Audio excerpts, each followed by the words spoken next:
Qué bueno estar nuevamente con ustedes para bendecir el nombre de nuestro Dios y estudiar la palabra. Palabra que nos anima, palabra que enriquece nuestra vida y que nos alimenta el espíritu y todo nuestro ser.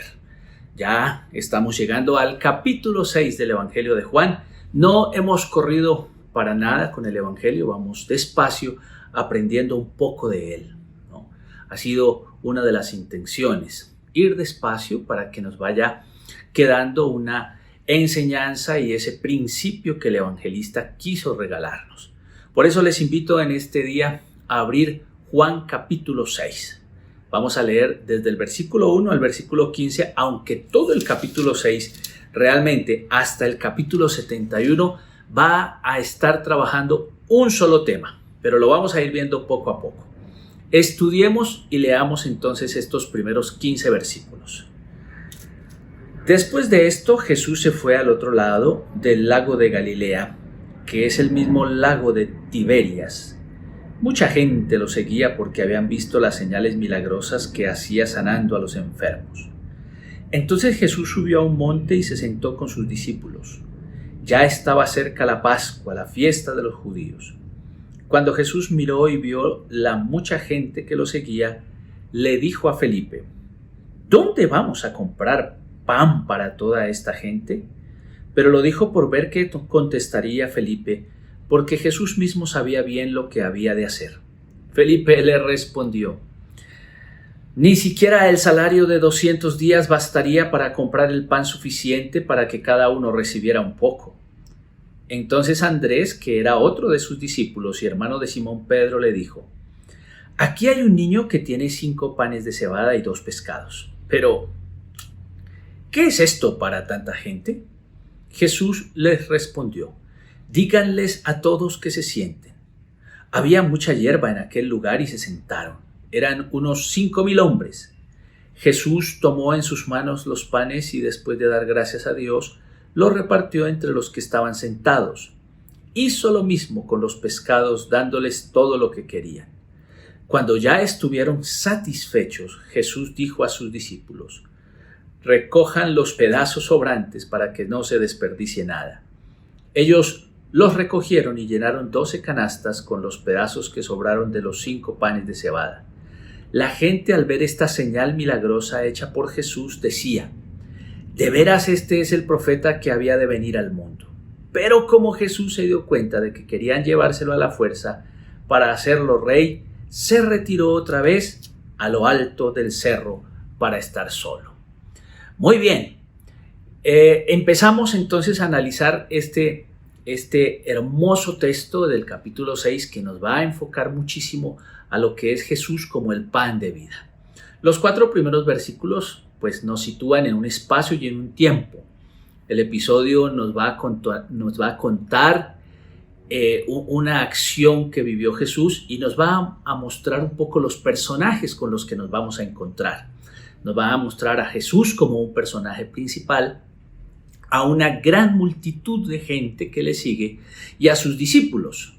Y el Señor pues ha pasado al otro lado del mar, nos dice el versículo 1, al otro lado del lago de Galilea, o del mar de Galilea, también se le conocía así, o el lago de Tiberias. Esto pues está buscando el Señor un poco apartarse o estar en lugares más distantes, y hay 2 posibles situaciones o posibilidades por las que Jesús busca estar distante. Una de ellas es que ya empieza a sentir las amenazas de los poderosos, entonces por su propio cuidado personal quiere apartarse. Y la otra es que quiere descansar, tener un poco de descanso con sus discípulos. El evangelista Juan pues no nos dice mucho acerca de los motivos que llevan a Jesús a tomar estas decisiones, pero los otros evangelistas sí nos ayudan. Entonces, por ese contexto podemos hablar de estas 2 teorías. El otro lado del mar se repite, pues, por lo menos 4 veces, que nos subraya la distancia que Jesús toma respecto a los lazos que lo unen a otros espacios. La gente que ha visto los milagros del Señor lo siguen, pero por montones, y están un poco, por lo menos para Juan, arrastrados por el entusiasmo de la persona de Jesús, como que el Señor es muy popular y la gente lo está siguiendo arrastrados por eso, y esa actitud pues la vamos a ver mucho más adelante cuando se nos dice que al observar las señales milagrosas que Jesús está haciendo, lo ven como el profeta que había de venir.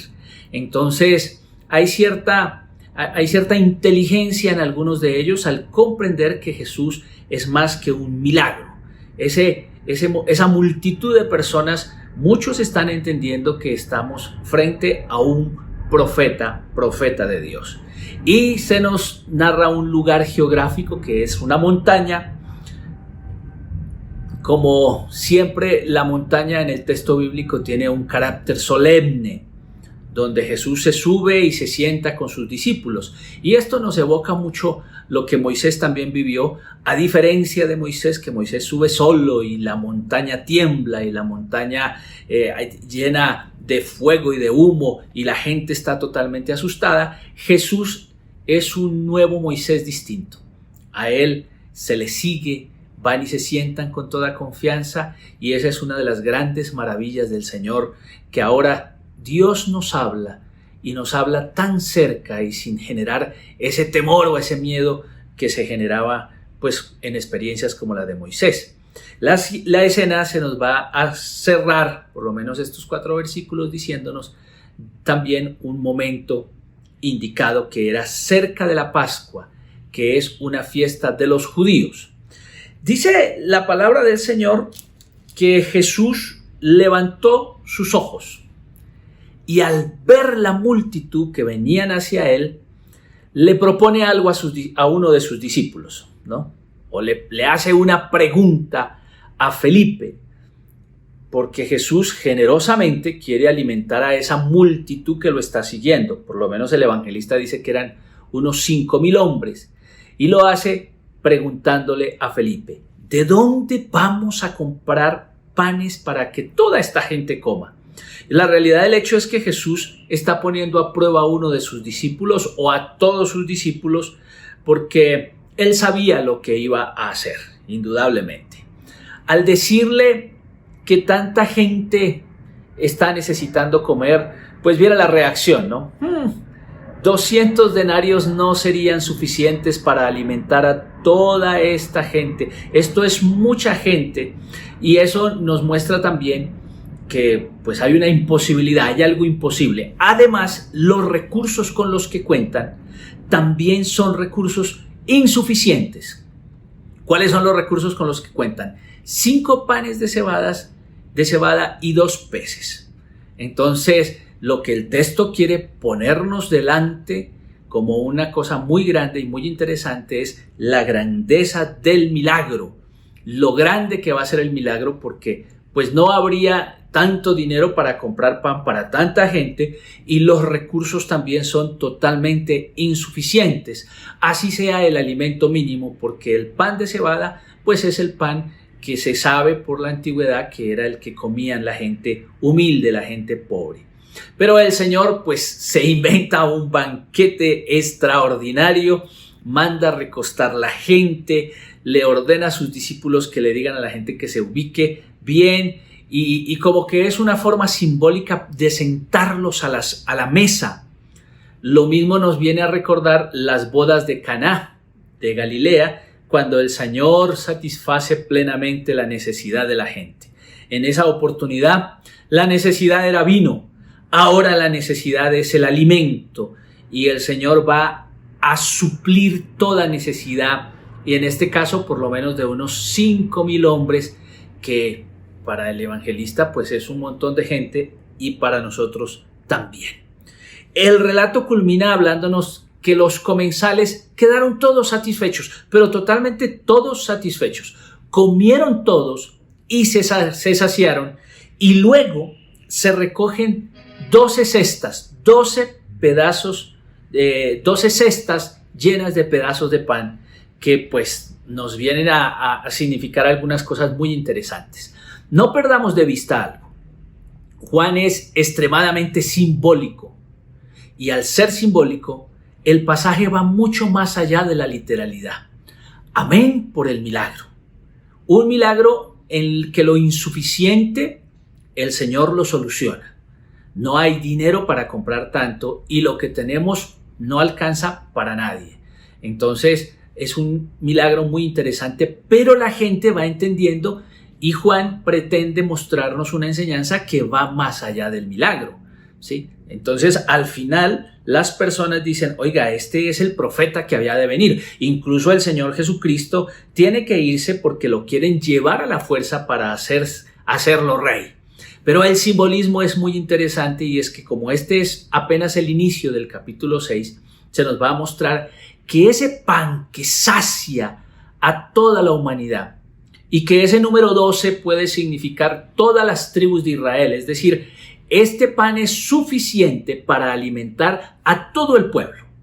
Podríamos ya entonces traerlo y aplicarlo a nosotros. El pan que se llama Jesús de Nazaret es suficiente para alimentar a la humanidad entera. Así como el pasaje dice que sobraron 12 cestas, seguramente cada una representando una tribu de Israel, nosotros podemos decir que Jesús es el pan de vida que nos alimenta absolutamente a todos, que es suficiente para alimentar a la humanidad, que nos va a saciar y que vamos a quedar totalmente satisfechos con el Señor Jesucristo.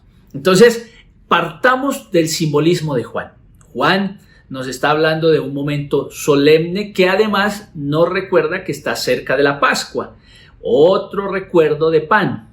Pascua, que fue el pan de Moisés, el pan del Antiguo Testamento, que recordaba la liberación del pueblo de Israel cuando tuvo que salir de Egipto.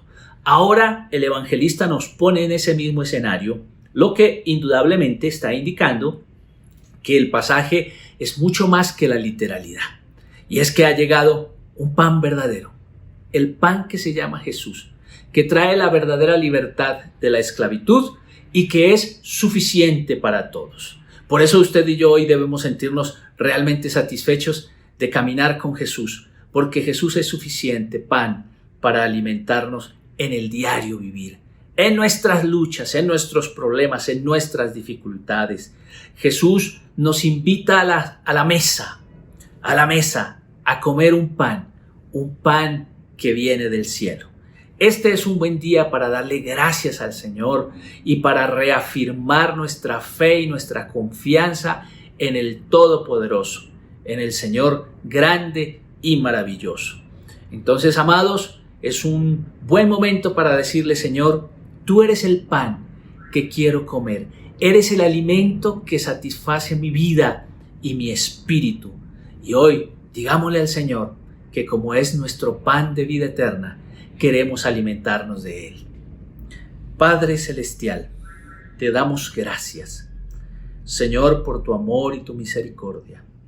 Y gracias por Juan que nos regala semejante relato tan extraordinario, en el que descubrimos que tú eres suficiente para toda la humanidad, en el que descubrimos que somos invitados a la mesa de Dios para sentarnos y para alimentarnos hasta saciarnos.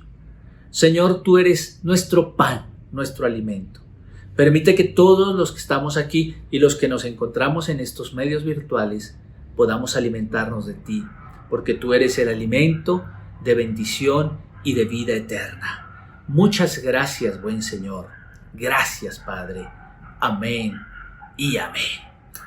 Muy bien, es un gusto estar con ustedes. Parece que ya se reactivó la economía, están pasando todos los aviones del mundo, está viendo todo el ruido, pero espero que nos hayamos podido concentrar para escuchar lo esencial de la palabra. Es eso, también, a veces uno se va a ir por la literalidad del texto y cuando nos vamos por la literalidad del texto nos perdemos la riqueza del texto. Por eso no nos la perdamos, no nos distraigamos por el avión, no nos distraigamos por el niño, por el ruido, concentrémonos en estudiar la palabra de Dios. Dios los bendiga. Nos vemos el jueves en este mismo devocional y no se olviden de algo.